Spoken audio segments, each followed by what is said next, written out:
అండి, అందరికీ నమస్కారము. ఈ రోజు మన వంటగదిలో మనకు ఉపయోగపడేటువంటి 3 చిట్కాలను అయితే మీతో చెప్తున్నాను.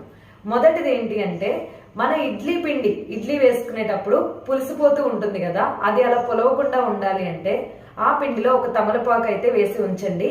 పిండి త్వరగా పులిసిపోకుండా ఉంటుంది. మీరు మంచిగా రుచిగా ఇడ్లీలను అయితే వేసుకోవచ్చు.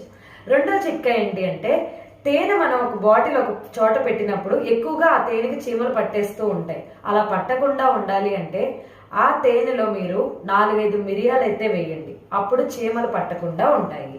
మూడవ చిట్కా ఏంటి అంటే, మనం ఎక్కడికైనా గుడికి వెళ్ళినా లేదా కొబ్బరికాయలు కొడుతూ ఉంటాం. మన ఇంట్లో ఎక్కువ కొబ్బరికాయ చిప్పలు ఉండిపోయినాయి అనుకోండి, అవి పాడవకుండా ఉండాలి అంటే నిమ్మరసం ఒక గిన్నెలో వేసుకొని ఆ నిమ్మరసాన్ని తీసుకొని ఆ చిప్పలకి పైన రాసేయండి.